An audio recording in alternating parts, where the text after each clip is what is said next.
अगर आप इस कहानी का पिछला भाग देखना चाहते हैं तो उसका लिंक मैं आपको डिस्क्रिप्शन बॉक्स में दे दूंगी और साथ में कमेंट बॉक्स में पिन भी कर दूंगी, तो आप वहां से भी जाकर देख सकते हैं। आदित्य बोला, सोना, तुम्हारे लिए यह मंदिर खास होगा क्योंकि तुम यहाँ पली बड़ी हो, तुम इस मंदिर में आती रहती होगी, पर मेरे लिए यह सिर्फ इसलिए खास है क्योंकि यहाँ पर तुम और मैं एक हुए थे। यह मंदिर हमारी शादी का साक्षी है, यहीं पर हमारी शादी हुई थी, इसलिए यह मंदिर मेरे लिए खास है।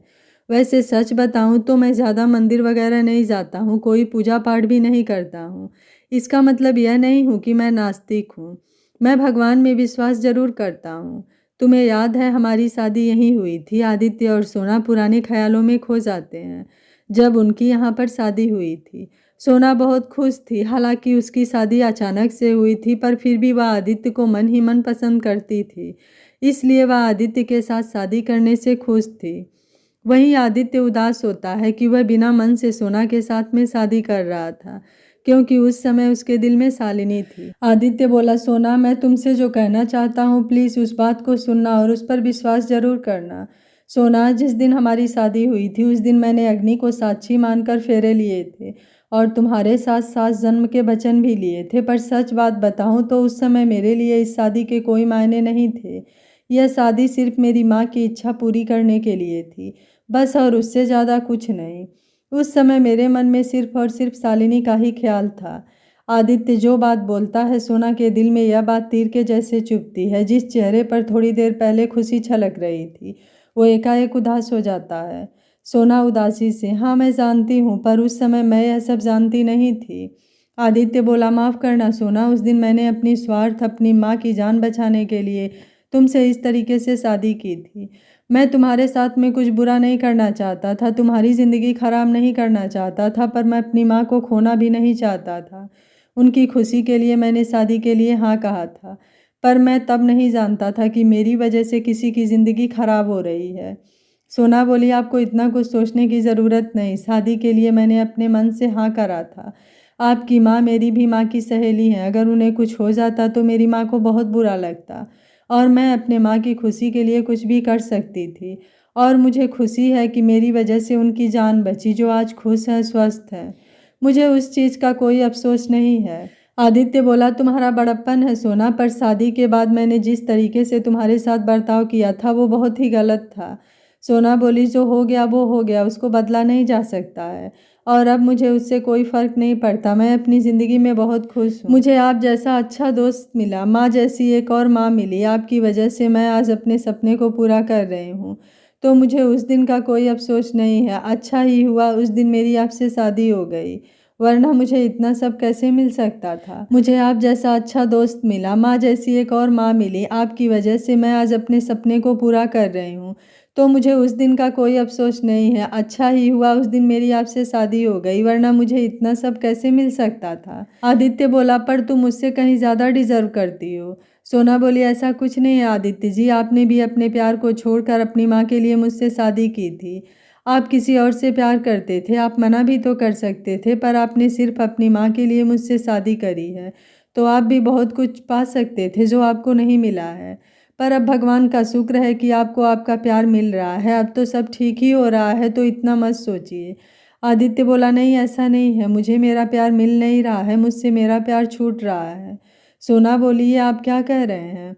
आदित्य सोना का हाथ पकड़कर मंदिर के अंदर ले जाकर माता रानी की मूर्ति के आगे खड़ा हो जाता है।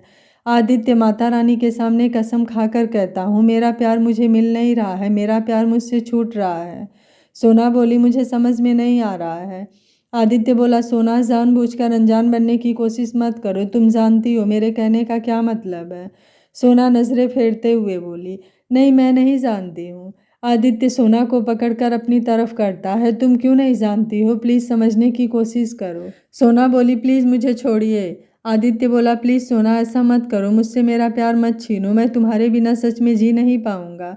मैं तुमसे बहुत प्यार करता हूँ, बहुत बहुत ज़्यादा। अगर तुम मुझसे दूर चली गई तो पता नहीं मैं तुम्हारे बिना जी पाऊंगा या नहीं। तुम्हारे दूर जाने के ख्याल से मुझे ऐसा लगता है जैसे मैं सांस नहीं ले पा रहा हूँ, मेरा दम घुटने लगता है।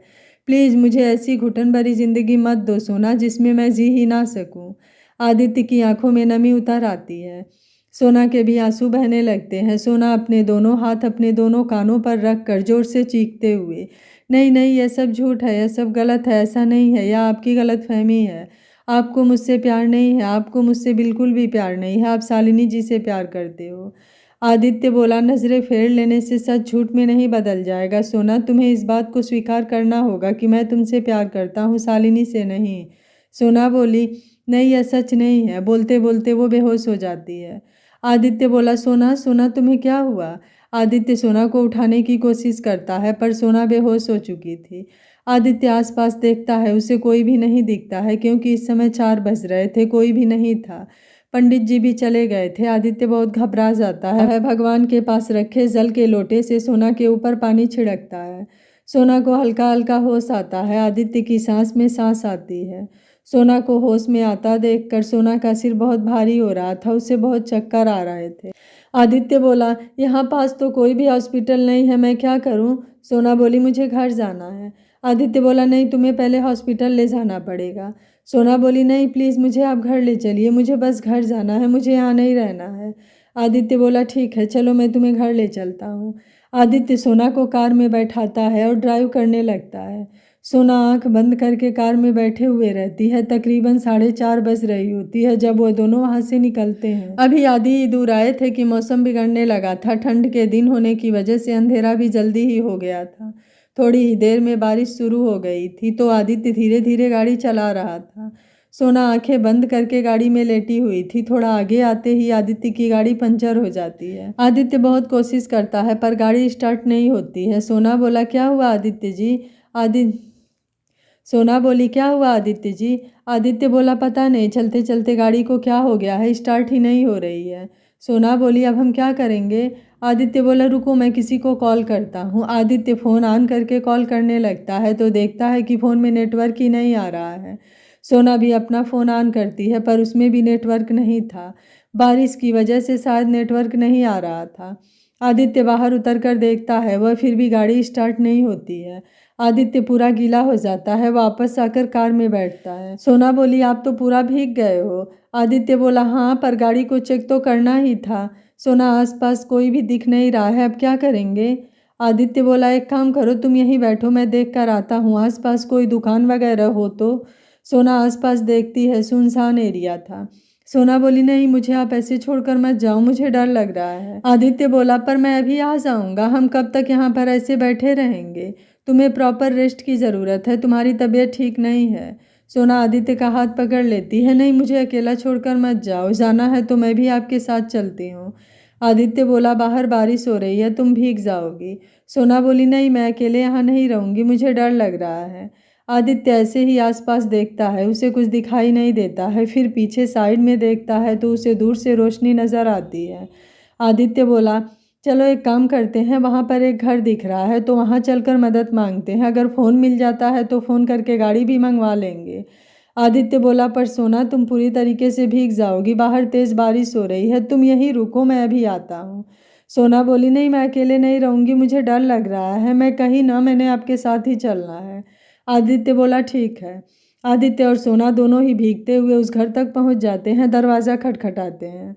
अंदर से एक लगभग 50-55 वर्षीय औरत दरवाज़ा खोलती है। आदित्य और सोना पूरे भीग चुके थे और हवा भी चल रही थी जिससे ठंड भी काफ़ी लग रही थी। आदित्य बोला, क्या हमें फ़ोन मिलेगा, हमारी गाड़ी ख़राब हो गई है।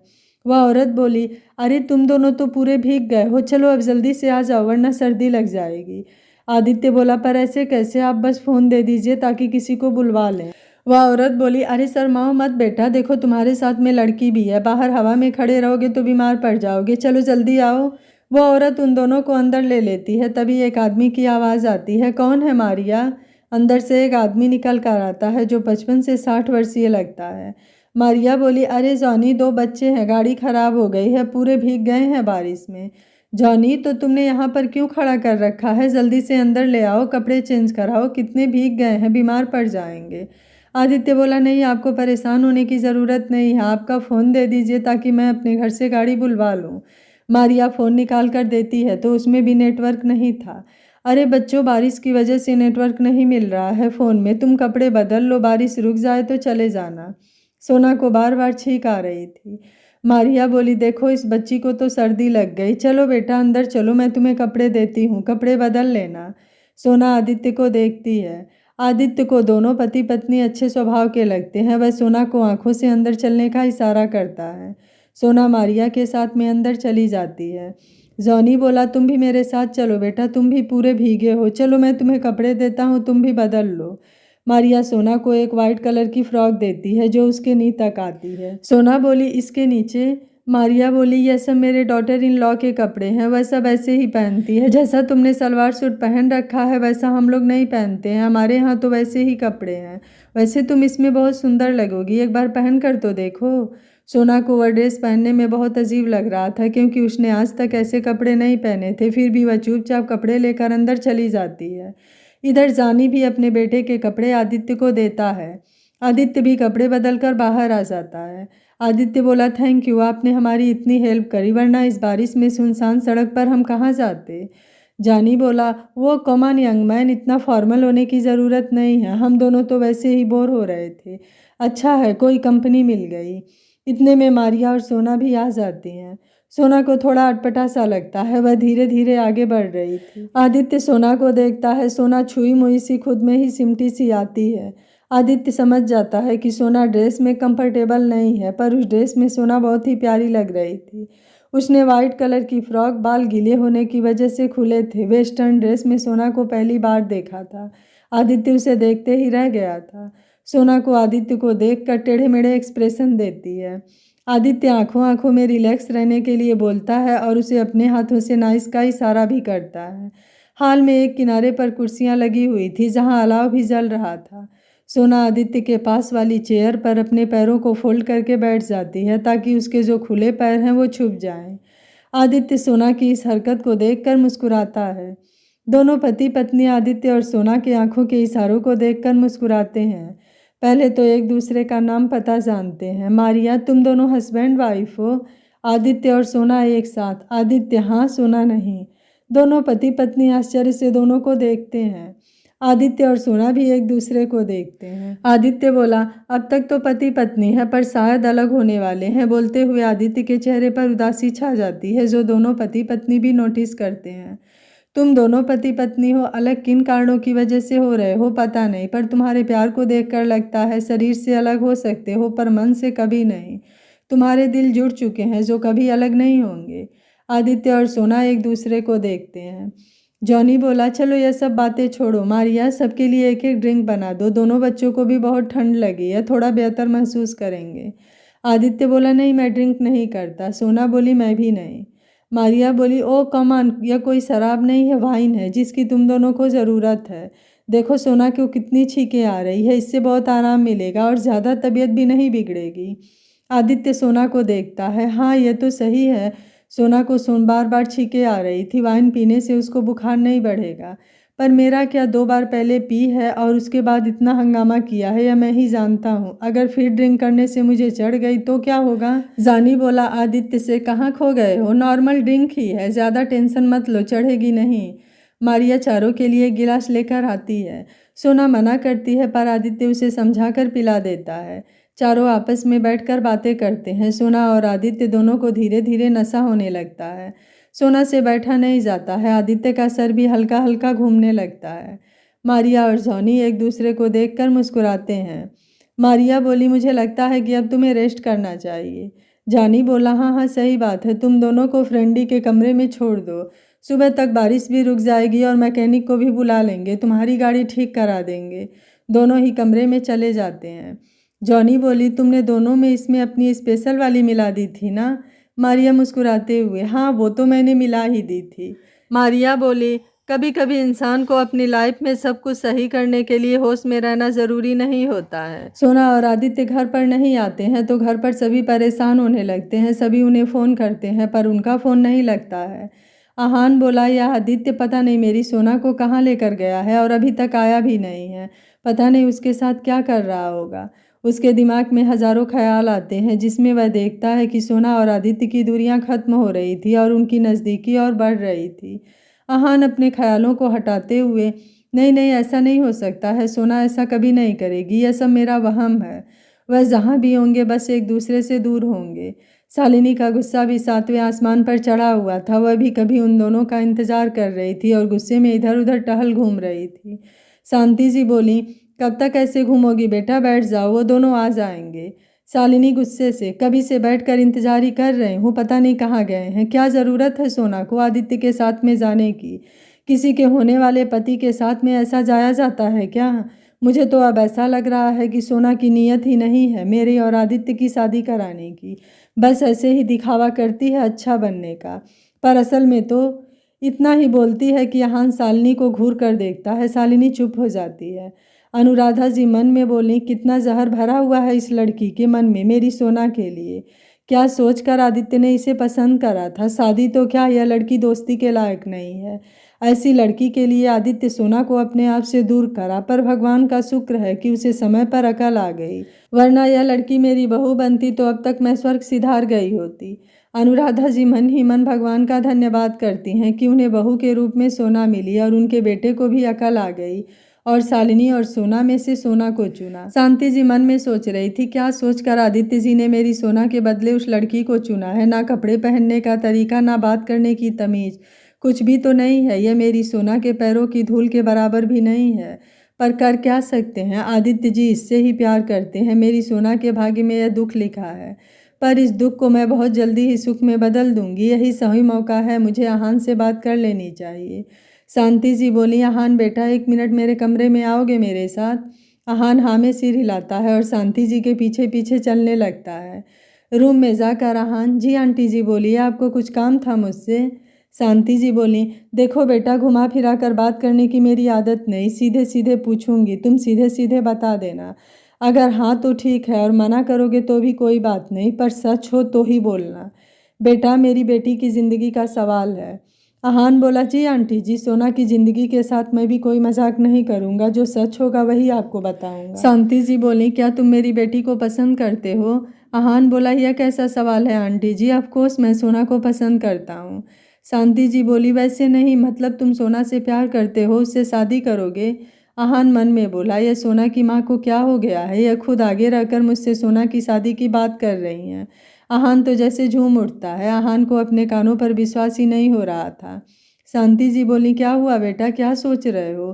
करोगी मेरी बेटी से शादी? तुम यह मत सोचना कि आदित्य सोना की पत्नी है, पर उसे कभी उसकी पत्नी होने के अधिकार नहीं मिले हैं।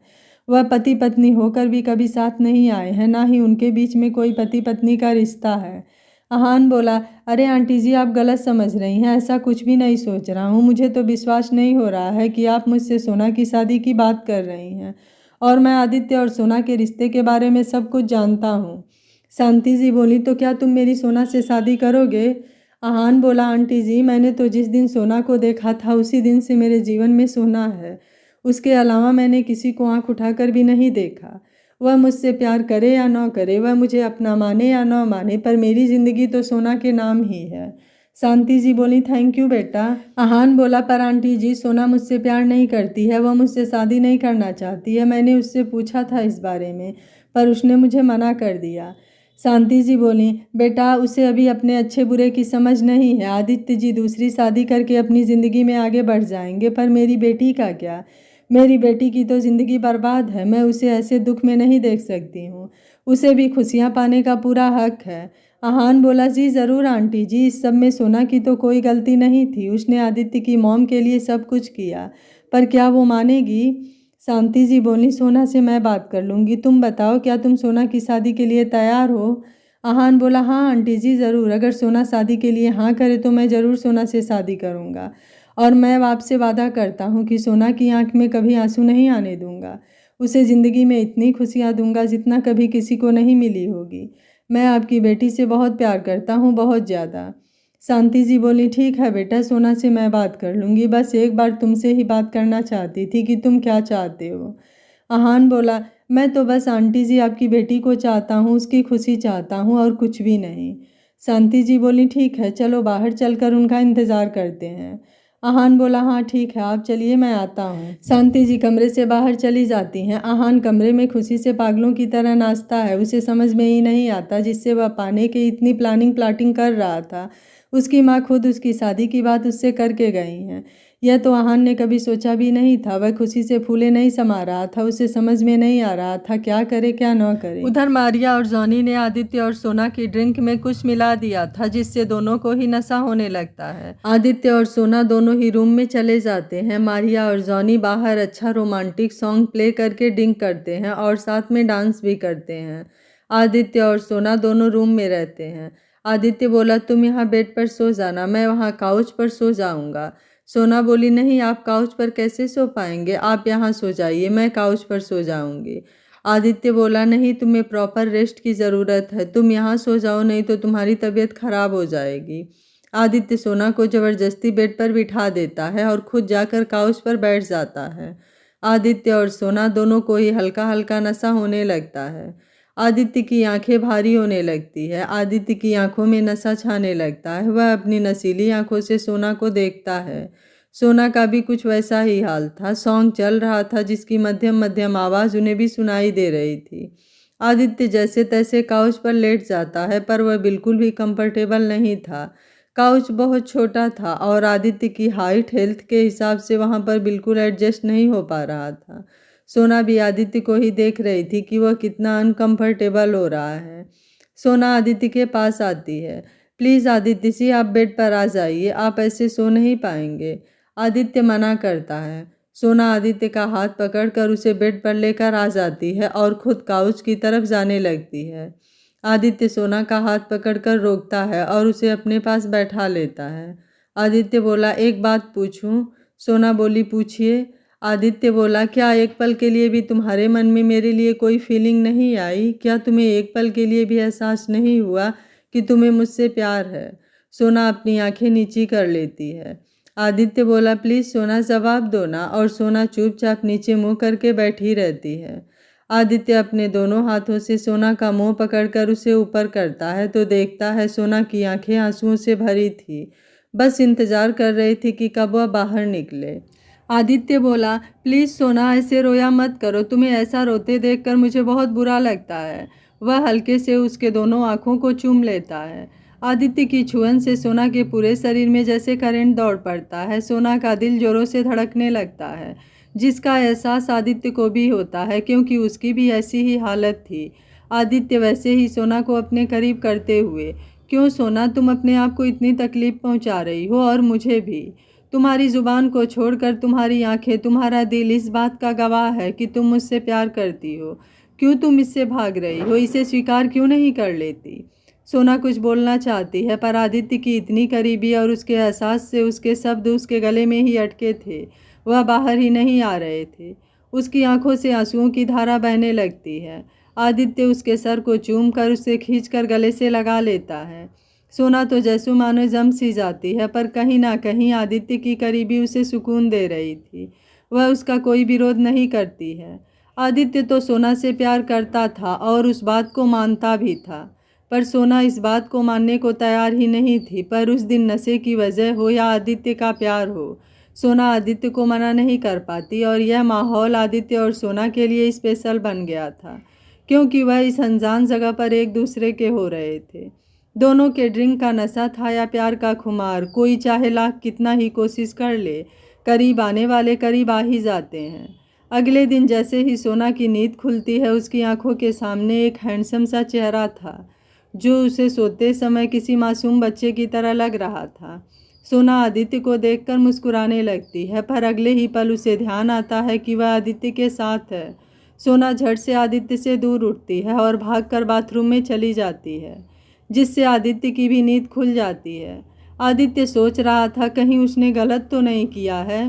वहीं सोना अपने आप को दोष देती है कि उसने यह सब क्या किया है। वह शालिनी को धोखा कैसे दे सकती है? वह अपने आप को ही कोस रही थी। आदित्य भी थोड़ा डरा हुआ था कि वह सोना का सामना कैसे करेगा। सोना मेरे बारे में क्या सोच रही होगी? मैंने नशे में उसका फ़ायदा उठाया, कहीं वह मेरे प्यार को गलत ना समझे। यार, मुझसे गलती तो हो गई है या मैंने जानबूझकर नहीं किया है। वह अपने आप से ही बातें करता है। इधर सोना बाथरूम में दोनों हाथों से अपना मुंह छुपा कर फर्श पर ही बैठ जाती है।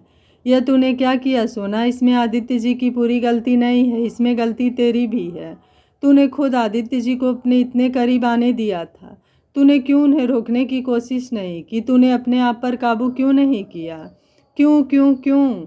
मैं कैसे इतनी बड़ी गलती कर सकती हूँ? सुबह हो गई थी। आदित्य और सोना का अभी तक पता नहीं चला था। आहान का सोच सोच कर दिमाग फटा जा रहा था। शालिनी तो घोड़े बेचकर सो रही थी, पर आहान को बर्दाश्त नहीं हो रहा था कि आदित्य और सोना रात भर एक साथ में थे। उसके मन में पता नहीं कैसे कैसे ख्याल आ रहे थे और उसे और ज़्यादा गुस्सा दिला रहे थे। आहान अभी तक आदित्य और सोना का कहीं पता नहीं है। पता नहीं आदित्य मेरी सोना को लेकर कहाँ गया होगा। अगर उसने मेरी सोना के साथ कुछ किया तो मैं उसे जान से मार दूंगा। आहान गुस्से में इधर उधर टहलता है। तभी उसके फ़ोन पर फ़ोन आता है। कहाँ मर गए थे तुम सब कि कितने फ़ोन लगाए पर किसी का फ़ोन नहीं लग रहा था। सॉरी बॉस, रात भर मौसम ख़राब होने की वजह से नेटवर्क नहीं मिल रहा था, इसलिए हमारा फ़ोन नहीं लग रहा था। आहान बोला, पता चला सोना और आदित्य कहाँ पर हैं? पता लगा लिया है, उनकी गाड़ी यहाँ बीच सड़क पर खड़ी है, पर वह पता नहीं कहाँ पर हैं। आहान बोला, मूर्खों, अगर गाड़ी वहीं पड़ी है तो इसका मतलब है कि वह ज़्यादा दूर नहीं गए होंगे। जाओ आसपास देखो कि किसी के घर में हैं। जी बॉस जी, हम अभी पता करते हैं। इधर काफ़ी देर से सोना बाथरूम में ही रहती है। आदित्य अपने कपड़े पहनकर सोना का वेट कर रहा था और बहुत देर तक जब सोना बाहर नहीं आई तो वह दरवाज़ा खटखटाता है। आदित्य बोला, प्लीज़ सोना बाहर आओ, कब तक ऐसे बाथरूम में बैठी रहोगी? वह बहुत मुश्किल से हिम्मत करके चुपचाप धीरे से दरवाज़ा खोलती है और बाहर आती है। वह एक बार भी नज़र उठाकर आदित्य को नहीं देखती है, जबकि आदित्य की नज़र लगातार बस उसी की हरकत पर बनी हुई थी। सोना धीरे से चुपचाप आकर बेड के एक साइड में बैठ जाती है। उसने अभी तक आंखें ऊपर नहीं की थी। आदित्य खड़े खड़े उसे देखता है और सोना के पास में आता है। आदित्य जैसे ही सोना के पास आता है, सोना और ज़्यादा घबराने लगती है। वह इधर उधर देखती है पर अपनी आंखें ज़रा भी नहीं उठाती है। उसे ऐसा लगता है कि बस जैसे यह धरती फट जाए और वो उसमें समा जाए या मिस्टर इंडिया बन जाए। समझ में नहीं आता कि वह कहाँ जाए। वह डर से पीछे पीछे खिसकने लगती है। आदित्य सोना के पास उसके पैरों में बैठकर, तुम्हें इतना डरने की ज़रूरत नहीं है सोना, मैं तुम्हें कुछ नहीं करूँगा, प्लीज़ ऊपर तो देखो मेरी तरफ। सोना ना में गर्दन हिलाती है पर बोलती एक शब्द भी नहीं है, ना अपनी आंखें ऊपर करती है। आदित्य सीरियस होकर, देखो सोना, जो हमारे बीच में हुआ मैं उसे बिल्कुल भी गलत नहीं मानता हूँ। अब सोना को एक और झटका लगता है। सोना मन में, क्या जो हमारे बीच में हुआ वो उन्हें कुछ भी गलत नहीं लगता है? आदित्य फिर से बोला, तुम ही सोच रही हो ना कि जो हमारे बीच में हुआ वह मुझे गलत क्यों नहीं लगता? क्योंकि तुम मुझसे प्यार करती हो, मैं तुमसे प्यार करता हूँ और उससे बड़ी बात, मैं तुम्हारा पति हूँ, तुम मेरी पत्नी हो। तो जो कुछ भी हुआ एक पति पत्नी के बीच में होता है, तो इसमें गलत तो कुछ भी नहीं है। अगर तुम इसे गलत मानती हो तो यह गलती तुम्हारी है, पर मैं इसमें कुछ भी गलत नहीं मानता हूँ। हाँ, जो भी हुआ उसका तरीका शायद यह गलत था, यह समय भी शायद गलत था, पर जो किया वह गलत नहीं था और मैं उसे कभी भी गलत नहीं मानूंगा। मैं नहीं मानूंगा कि मैंने कोई गलती करी है। मैं अपनी पत्नी से प्यार करता हूँ, बहुत ज़्यादा प्यार, और उसके करीब जाना मेरे लिए कोई गलती नहीं है। सच कहूँ तो कल की रात मेरी ज़िंदगी की सबसे अच्छी रात थी, जिसे मैं कभी भी नहीं भूलूंगा। सोना शौक नज़रों से आदित्य को देखती है। आदित्य बोला, इतना शौक होने की ज़रूरत नहीं है, तुम खुद भी जानती हो कि यह गलत नहीं है। अगर गलत होता तो तुम मुझे आज गुस्सा करती। तुम गुस्सा नहीं हो, इसका मतलब तुम खुद भी मन में जानती हो कि यह गलत नहीं है, बस तुम उसे एक्सेप्ट नहीं कर पा रही हो। सुबह हो गई है, चलो अब हमें घर चलना चाहिए। मैं तुम्हारे कपड़े लेकर आता हूँ, कपड़े चेंज कर लो और गाड़ी का भी देखता हूँ कि कोई मैकेनिक मिले तो उसे ठीक करवा देता हूँ। सोना अभी भी असमंजस में थी। आदित्य जी की शादी किसी और से होने वाली है और जो हमारे बीच में हुआ यह सब गलत है। सोना अपने मन में अपने आप से लड़ रही थी। उसके पास इतने सारे सवाल थे जिसका जवाब उसके पास नहीं था। आदित्य फ्रेश होकर अपनी गाड़ी ठीक कराने के लिए जॉनी के पास चला जाता है। मारिया सोना के कपड़े लेकर सोना के रूम में आती है तो देखती है कि सोना उदास सी बेड पर बैठी थी। मारिया बोली, क्या हुआ बेटा, तुम कुछ उदास लग रही हो, कोई परेशानी है क्या? सोना बोली, नहीं नहीं आंटी जी, कोई परेशानी नहीं है। मारिया बोली, लो बेटा, मैं तुम्हारे कपड़े लेकर आई हूँ। सोना बोली, इतनी बारिश में रुकने के लिए जगह दी, इतना ध्यान रखा, इसके लिए आपका बहुत बहुत धन्यवाद। मारिया बोली, कोई बात नहीं बेटा, हमें भी तुम दोनों से मिलकर बहुत अच्छा लगा। हम दोनों तो वैसे भी अकेले हैं, तो एक दिन के लिए ही सही हमें किसी का साथ मिल गया। बोलते बोलते वह भी उदास हो जाती है। सोना बोली, तो क्या आपके बेटे बहू वो आपके साथ में नहीं रहते हैं? मारिया बोली, नहीं बेटा, वह विदेश में रहते हैं, पर साल में एक बार हमसे मिलने आते हैं। सोना बोली, सोना मारिया को देखकर, आपको उनकी बहुत याद आती होगी ना, तो आप उन्हीं के पास क्यों नहीं चली जाती? मारिया बोली, हमारा बेटा भी यही चाहता है कि हम सब कुछ छोड़कर उसके साथ चलें, पर सच कहूँ बेटा तो इस घर में हमारी इतनी याद बसी हुई है कि हम इसे छोड़कर जाना नहीं चाहते हैं। पहली बार शादी करके हम इसी घर में आए थे। इस घर को पूरा मैंने अपने हाथों से सजाया है। इस घर में हमारी बहुत सी यादें हैं जिसे छोड़कर हम जाना नहीं चाहते हैं। हम अपने जीवन के आखिरी दिनों को यहीं बिताना चाहते हैं, इसलिए हम उनके साथ में नहीं गए हैं। सोना बोली, पर इस तरीके से अकेले रहना आपको अच्छा नहीं लगता होगा। मारिया मुस्कुराते हुए बोली, ज़िंदगी के सफ़र में बहुत से लोग आते हैं, बहुत से लोग जाते हैं बेटा, पर जो अपना पार्टनर होता है ना, वह ज़िंदगी की आखिरी सांस तक हमारे साथ में रहता है। अगर हमारे साथ में हमारे पार्टनर का साथ हो तो हमें फिर किसी चीज़ की ज़रूरत नहीं लगती है। सोना एकटक मारिया को देख रही थी। मारिया सोना के गाल पर हाथ फेरते हुए, मैं नहीं जानती बेटा तुम्हारे और तुम्हारे हस्बैंड के बीच में क्या चल रहा है, पर सच बात कहूँ तो वह तुमसे बहुत प्यार करता है। उसकी आंखों में दिखता है और तुम भी उससे उतना ही प्यार करती हो। इसलिए मैं तुम्हें समझा रही हूँ कि जो भी प्रॉब्लम है उसे सुलझा लो। अलग होने का डिसीज़न मत लो, क्योंकि तुम दोनों को देखकर ही लगता है कि तुम दोनों एक दूसरे के बिना नहीं रह सकते हो, तो फिर क्यों अलग हो रहे हो? सोना बोली, अब मैं आपको क्या बताऊं, आप इतना समझ लीजिए कि आप गलत समझ रही हैं। आदित्य जी मुझसे प्यार नहीं करते हैं, वह किसी और से प्यार करते हैं। मारिया आश्चर्य से सोना के बात को सुनती है। सोना अपने और आदित्य के बारे में सब कुछ मारिया को बताती है। मारिया बोली, शायद बेटा आदित्य पहले किसी और से प्यार करता होगा, पर आज उसकी आंखों में तुम्हारे लिए बहुत सारा प्यार देखा है। बेटा तुम इस सच से कभी भाग नहीं पाओगी, यह तुम्हारी ज़िंदगी का सबसे बड़ा सच है। इसे स्वीकार कर लो और अपने प्यार को भी स्वीकार कर लो। आदित्य जैसा जीवन साथी हर किसी को नहीं मिलता है। तुम बहुत खुदकिस्मत हो जो वह तुम्हें मिला है। अपने प्यार को इस तरीके ठुकराओगी तो फिर तुम्हें कभी नहीं मिलेगा। अच्छा बनना बहुत अच्छी बात है बेटा, पर इतना भी नहीं करना कि अपनी ज़िंदगी खराब हो। अपने बारे में सोचना कोई बुरी बात नहीं है। सोना बोली, थैंक यू आंटी जी, आपसे बात करके मुझे सच में बहुत अच्छा लगा है। मारिया बोली, इसमें थैंक यू वाली कोई बात नहीं है बेटा, तुम्हें तो कल देखकर समझ गई थी कि तुम दोनों एक दूसरे से कितना प्यार करते हो। इतने में जानी और आदित्य दोनों आ जाते हैं। जॉनी बोला, अरे तुमने भी इसे अपने साथ बातों में लगा लिया? सोना बोली, नहीं अंकल, आंटी से बात करके मुझे खुद बहुत अच्छा लगा है। आदित्य बोला, चलो सोना, गाड़ी ठीक हो गई है, हमारे चलने का टाइम हो गया है। आदित्य और सोना दोनों जॉनी और मारिया को बाय करते हैं और उन्हें उनकी मदद करने के लिए धन्यवाद देते हैं। आदित्य और सोना दोनों ही घर पहुंच जाते हैं। दोनों जैसे ही घर में इंटर होते हैं, हॉल में उन्हें सभी मिल जाते हैं। शांति जी, अनुराधा जी, शालिनी, आहान, चारों की नज़रें उन्हीं पर टिकी हुई थी। सबको इस तरह से अपनी तरफ देखता पाकर सोना और भी ज़्यादा घबरा जाती है। शालिनी को गुस्सा तो बहुत आता है सोना के ऊपर, पर आहान ने उनके आने से पहले ही सब समझा दिया था कि वह सोना को कुछ भी गलत नहीं बोलेगी, और उसने यह भी समझा दिया था कि उसे शालिनी को किस तरीके से इमोशनली ब्लैकमेल करना है। इसलिए वह अपना गुस्सा दबाकर रोते हुए सोना के पास आती है। शालिनी बोली, मैंने कभी नहीं सोचा था कि तुम मुझे इस तरह धोखा दोगी। तुम मुझसे मेरे प्यार को छीनने की कोशिश करोगी।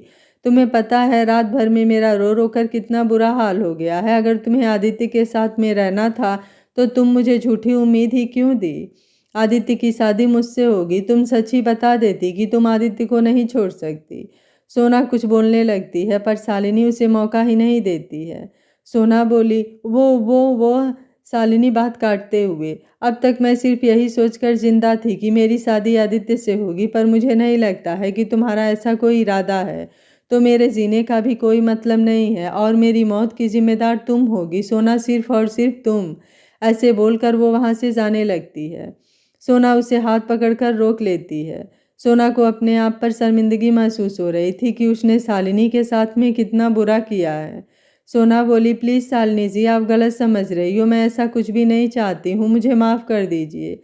हमसे गलती ज़रूर हुई है, पर आप ऐसा कोई कदम मत उठाइए। आदित्य कुछ बोलने लगता है तो सोना हाथ से उसे चुप करा देती है। सोना बोली, मैं जानती हूँ शालिनी जी, हमसे गलती हुई, पर आपको ऐसा कुछ भी करने की ज़रूरत नहीं है। आपने सही कहा है, गलती मेरी ही है, पर इसकी सज़ा आपको नहीं मिलेगी। आदित्य हैरानी से सोना को देखता है। आहान मन ही मन मुस्कुराता है। जैसा वह चाहता था आखिरकार वैसा हो रहा था। शालिनी बोली, अगर तुम सच बोल रही हो तो मेरी एक बात मानो तो मैं तुम पर यकीन करूंगी। सोना बोली, मैं आपकी हर बात मानूंगी। शालिनी अपने पर्स से पेपर निकालकर सोना को देती है। सोना पेपर्स को लेती है। ये क्या है? जैसे ही वह पेपर्स को देखती है उसकी आंखें फटी की फटी रह जाती है। उसके हाथ थर थर कांपने लगते हैं। वहाँ किसी को समझ में नहीं आ रहा था कि पेपर्स में क्या है, जबकि आहान खड़े खड़े मुस्कुराए जा रहा था, क्योंकि वो अच्छे से जानता था कि उसमें क्या है। वह पेपर्स तो उसने खुद ही बनवाए थे, बस देना शालिनी के जरिए चाहता था। जो सोना अभी तक अपने आंसुओं को संभाले खड़ी थी, अब उससे खड़ा रहना मुश्किल हो रहा था। जो आंसू अब तक उसकी आंखों में बंधे हुए थे, उसकी आंखों के किनारे को छोड़कर बाहर गिरने लगे थे। पेपर सोना के हाथ से छूट गया और वह दौड़कर अपने कमरे में चली गई। आदित्य को समझ में नहीं आता है कि क्या हुआ। वह खुद पेपर उठाकर देखता है तो गुस्से में उसका पूरा चेहरा लाल हो जाता है। वह शालिनी को गुस्से से देखता है। तुम्हारी हिम्मत कैसे हुई? शालिनी तो एक पल के लिए आदित्य को देखकर डर जाती है, पर फिर भी हिम्मत करके बोलती है, तो क्या तुम एक साथ दो लड़कियों से शादी रखोगे क्या? जब तक तुम्हारा और सोना का डिवोर्स नहीं होता तब तक हमारी शादी कैसे हो सकती है? आदित्य उन पेपर को फाड़ देता है। ना यह डिवोर्स होगा ना हमारी शादी होगी। बहुत हो गया तुम सबका नाटक। मैं यह शादी हरगिज नहीं करूँगा, किसी भी हाल में नहीं। जिसे मरना है मरे, जिसे जीना है जिए, और जिसे मुझे छोड़कर जाना है वह जाए, पर मैं यह शादी नहीं करूँगा। शालिनी और आहान के चेहरे का रंग उड़ जाता है। जहाँ आहान के चेहरे पर खुशी छाई हुई थी वह एकदम से हवा हो जाती है। आहान की गुस्से में मुट्ठियाँ कस जाती है। आदित्य उन पेपर को हवा में उड़ाते हुए वहां से चला जाता है। शांति जी बोली, आखिर आदित्य जी चाहते क्या हैं? एक तरफ मेरी बेटी से प्यार नहीं करते हैं, इस लड़की से प्यार करते हैं। दूसरी तरफ मेरी बेटी को छोड़ना भी नहीं चाहते हैं। मुझे समझ में नहीं आ रहा है कि उनके मन में आखिर चल क्या रहा है। अनुराधा जी खुश हो जाती हैं। आखिरकार उसके बेटे ने शादी तोड़ ही दी थी। वह शांति से अपने कमरे में चली जाती हैं, क्योंकि अब वहाँ पर जो कुछ भी हो उससे उनको कोई मतलब नहीं था। वो जो चाहती थी वो हो गया था। शालिनी कोई भी हंगामा करे उनको कोई फर्क नहीं पड़ता था। शांति जी अपनी बेटी के पास में जाने के लिए उसके कमरे की तरफ जाती हैं। अब हाल में शालिनी और आहान ही रहते हैं। शालिनी गुस्से से बोली, यह सब क्या हो गया? तुम्हारा सारा प्लान फेल कैसे हो गया? आहान गुस्से से बोला, इस आदित्य को तो मैं छोड़ूंगा नहीं। तुम फिलहाल के लिए अभी घर जाओ, मैं तुम्हें बाद में आकर मिलता हूँ। शालिनी अपने पैर पटकती हुई अपने घर के लिए निकल जाती है। आहान भी अपने रूम में आता है। अब उसे समझ में नहीं आता कि वह क्या करे कि आदित्य और सोना दोनों अलग हो जाएं। लेकिन जिस तरीके से डिवोर्स पेपर देखकर सोना ने रिएक्ट किया था उस हिसाब से आहान को भी समझ में आ गया था कि आदित्य तो क्या सोना भी नहीं चाहती है, और आदित्य ने तो साफ साफ सबके सामने कह ही दिया था। अब सोना और आदित्य को अलग करना और मुश्किल लग रहा था। शांति जी सोना का दरवाज़ा खटखटाती हैं। सोना दरवाज़ा नहीं खोलती है। सोना अपने रूम में पलंग पर बेड के सहारे ही नीचे बैठकर रोने लगती है। उसे समझ में नहीं आता है कि वो क्या करे। एक तरफ कल आदित्य और उसके बीच में जो कुछ भी हुआ, दूसरा आदित्य को लेकर उसका प्यार, और तीसरा शालिनी। वो क्या करे? उसे समझ में नहीं आता है कि वो करे भी तो क्या करे। आखिर वह कैसे सब ठीक करे? जहाँ वह आदित्य को छोड़ना नहीं चाहती थी, वह शालिनी को भी ऐसे छोड़ना नहीं चाहती थी, क्योंकि वह समझती थी कि एक लड़की को जब कोई इस तरीके से छोड़ देता है तो उसे कैसा महसूस होता है। जब आदित्य ने शालिनी के लिए उसे छोड़ दिया था तो वह समझती थी कि शालिनी पर क्या बीत रही होगी, पर वो शालिनी की सच्चाई से वाकिफ ही नहीं थी कि शालिनी सब पैसों के लिए कर रही है। थोड़ी देर तक ऐसे ही बैठने के बाद सोना दरवाज़ा खोलती है। शांति जी अंदर आती हैं। सोना उन्हें कसकर गले लगा लेती है। शांति जी प्यार से सोना के सर पर हाथ फेरते हुए, बस कर बेटा, मुझसे बहुत बड़ी गलती हो गई। मैंने तेरी शादी आदित्य जी से कर दी। मेरी मासूम सी बच्ची ने इतनी सी उम्र में क्या क्या नहीं झेल लिया है उस लड़के की वजह से। मैं तुझे यहाँ एक पल भी नहीं रहने दूंगी। हम आज और अभी यहाँ से चले जाएंगे। सोना बोली, नहीं माँ, इसमें आदित्य जी की कोई गलती नहीं है। शांति जी बोली, उसने तेरे साथ में इतना कुछ करा और तू अभी भी यह बोल रही है कि उसकी गलती नहीं है। सोना बोली, हाँ माँ, क्योंकि आदित्य जी सच में मुझसे प्यार करने लगे हैं। वह शालिनी जी से शादी इसीलिए नहीं करना चाहते हैं। शांति जी बोली, ये तू क्या कह रही है? सोना बोली, पहले मुझे भी इस बात पर यकीन नहीं हो रहा था, पर यही सच है। सोना अपने और आदित्य के कल की बात सब बताती है, जो उन्होंने मंदिर में कहा था।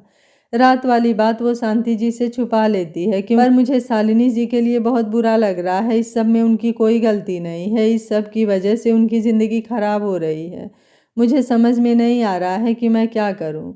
शांति जी बोली, अगर यह सच है बेटा कि आदित्य जी तुझसे प्यार करते हैं, वह इसलिए शादी नहीं कर रहे हैं, तो तुझे शालिनी को समझाना चाहिए कि वो पीछे हट जाए, क्योंकि ऐसी शादी का कोई मतलब नहीं होता जो बिना मन से हो। एक बार बेमन की शादी करके उसका परिणाम हम देख चुके हैं। अब फिर से वही गलती करने का कोई मतलब नहीं है। तुझे शालिनी से बात करनी चाहिए। सोना बोली, मैं भी यही सोच रही थी कि मैं शालिनी जी से इस बारे में बात करूं। शांति जी सोना के सिर पर हाथ फेरते हुए, चलो देर से ही सही मेरी बेटी को उसकी खुशियां तो मिली। मैं खुश हूं कि आदित्य जी और तुम दोनों साथ में हो। दोनों माँ बेटी एक दूसरे को गले से लगा लेते हैं। शांति जी मन में सोचती है, मुझे आहान को समझाना होगा कि वह सोना को भूल जाए। मुझे उससे माफ़ी मांगनी चाहिए और उसे समझाना चाहिए कि वह सोना और आदित्य के बीच में ना आए। मैंने ही गलती करी उसकी भावनाओं को बढ़ाकर, अब मुझे उसे समझाना होगा। सोना बोली, क्या हुआ माँ, आप क्या सोच रही हैं? शांति जी बोली, कुछ नहीं बेटा, बस सोच रही हूँ कि आखिरकार मेरी बेटी को उसकी खुशियाँ मिल रही हैं। शांति जी भी मुस्कुराते हुए अपने कमरे में चली जाती हैं। आज बहुत दिनों बाद उन्हें अपनी बेटी के चेहरे पर खुशी दिखी, जिसे देखकर उनके दिल को बहुत सुकून मिला था।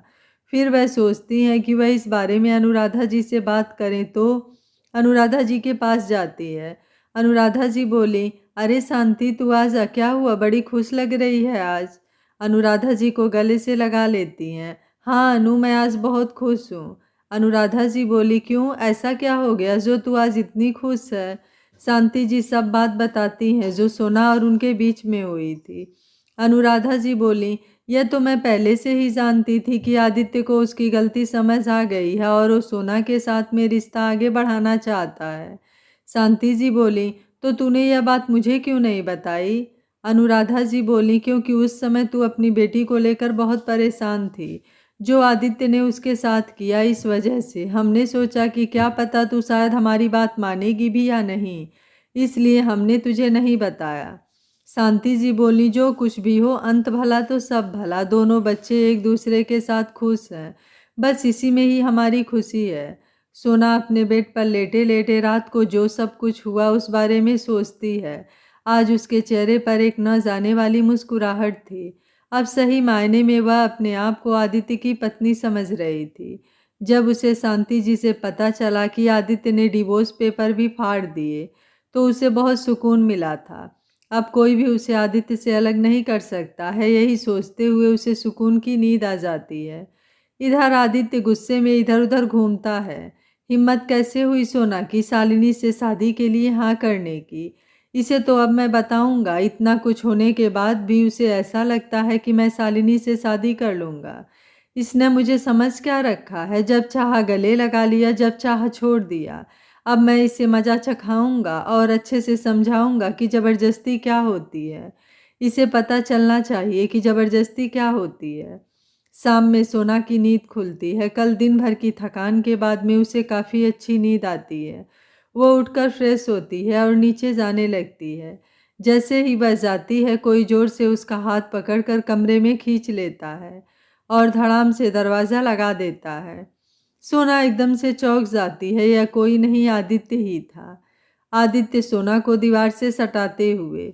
सोना घबरा जाती है। वह आंखें बड़ी बड़ी करके आदित्य को देखती है, पर आदित्य उतना ही जुनून के साथ में सोना के हाथों पर अपनी पकड़ मजबूत कर देता है। सोना को दर्द होने लगता है। सोना को समझ में नहीं आता है कि आदित्य क्यों कर रहा है ऐसा। वह आदित्य से छूटने के लिए छटपटाती है, पर आदित्य तो जैसे पत्थर का ही बन गया था। उस पर सोना की हरकतों का कोई असर नहीं हो रहा था। सोना बार बार उसके सीने पर मारे जा रही थी, पर आदित्य तो उसे छोड़ने के लिए तैयार ही नहीं था।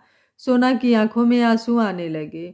यह देखकर आदित्य ने उसे एकदम से छोड़ दिया। सोना गुस्से से बोली, आदित्य जी, ये आप क्या कर रहे हैं? ऐसे हरकत कोई करता है क्या? सोना गुस्से से, ये क्या ज़बरदस्ती है? आपका दिमाग खराब हो गया है क्या? आदित्य गुस्से से बोला, जबरदस्ती या ज़बरदस्ती है, और तुम जो कर रही हो वो क्या है? अब तुम्हें समझ में आया कि कोई किसी के साथ में ज़बरदस्ती करता है तो उसे कैसा लगता है, अनचाही चीज़ों को थोपता है तो कैसा लगता है। तुमने एक बार भी बिना मेरे बारे में सोचे शालिनी से कह दिया कि हाँ, तुम्हारी और आदित्य की शादी होगी। तुमने मुझे पागल समझा है जो मैं तुम्हारे साथ में रात बिताकर तुमसे प्यार करके और किसी और से शादी कर लूँगा। इतने सालों से शालिनी और मेरा रिश्ता है, पर आज दिन तक मैंने उसे छुआ नहीं, क्योंकि मैं जानता हूँ अपनी लिमिट कि मुझे कब कहाँ तक रहना है। और अब जब हम हमारे रिश्ते को एक्सेप्ट कर लिए हैं, इसे आगे बढ़ाया है, तो तुम कह रही हो कि मैं किसी और से शादी कर लूँ। दिमाग मेरा नहीं, दिमाग तुम्हारा खराब हुआ है।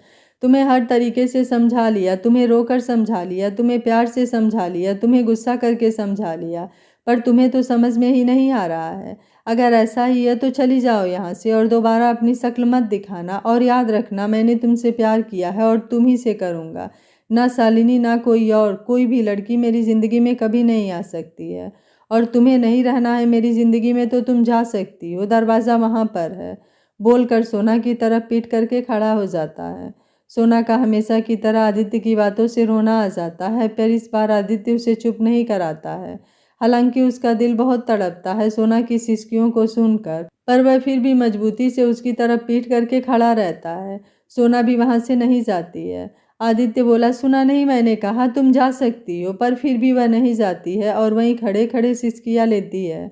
आदित्य सोना को हाथ पकड़कर कमरे से बाहर ले जाने लगता है। सोना आदित्य का हाथ छुड़ाते हुए, नहीं मैं नहीं जाऊंगी, मैं कहीं नहीं जाऊंगी, मैं आपको छोड़कर कहीं नहीं जाऊंगी बोलकर आदित्य के सीने से लग जाती है। आदित्य के चेहरे पर जंग जीतने वाली मुस्कुराहट आ जाती है। सोना रोते हुए बोली, माफ़ कर दीजिए, मुझसे गलती हो गई, मैं कभी ऐसा नहीं करूँगी। मैं आपको छोड़कर कभी कहीं नहीं जाऊँगी और मैं हमारे बीच में भी किसी को नहीं आने दूँगी। मैं भी आपसे बहुत प्यार करती हूँ, बहुत बहुत ज़्यादा। मुझसे सच में गलती हो गई, प्लीज़ मुझे मत निकालिए, मैं आपसे बहुत प्यार करती हूँ। आदित्य सोना के बालों को सहलाते हुए, मैं जानता हूँ तुम मुझसे प्यार करती हो, मैं भी तुम्हें कहीं नहीं जाने देने वाला। सोना हैरानी से आदित्य को देखती है जो खड़ा खड़ा मुस्कुरा रहा था। सोना बोली, तो क्या आप इतनी देर से नाटक कर रहे थे? आदित्य के चेहरे पर एक सातिर मुस्कुराहट आ जाती है। सोना आदित्य के सीने पर मारती है, आप बहुत गंदे हो, बहुत गंदे हो, मैं आपसे बिल्कुल भी बात नहीं करूँगी बोलकर वहाँ से जाने लगती है। आदित्य सोना को पकड़कर अपनी तरफ खींच लेता है और गले से लगा लेता है। गुस्सा क्यों हो रही हो? तुम मानने को तैयार नहीं हो रही थी, बार बार समझाने पर भी तुम्हें समझ में नहीं आ रहा था, तो और क्या करता? कैसे समझाऊं तुम्हें? तुम्हारे बिना आदित्य मित्तल का कोई अस्तित्व ही नहीं है। दोबारा मुझे छोड़कर जाने की बात मत करना सोना, वरना मैं जीते जी मर जाऊंगा। सोना पलट कर आदित्य के मुंह पर अपना हाथ रख देती है और नामे गर्दन हिलाते हुए उसके गले से लग जाती है। आहान को जब आदित्य और सोना के एक होने का पता चलेगा तो वो क्या करेगा? अपना प्लान फेल होने से घायल आहान आदित्य और सोना को दूर करने के लिए कौन सी चाल चलेगा? क्या आदित्य और सोना आहान और सानी की चाल को कभी समझ पाएंगे? जानने के लिए देखते रहिए कहानी का अगला भाग। अगर आपको कहानी अच्छी लग रही है तो वीडियो को लाइक, शेयर एंड चैनल को सब्सक्राइब कर लीजिएगा। Thank you for watching. मिलते हैं कहानी के अगले भाग में।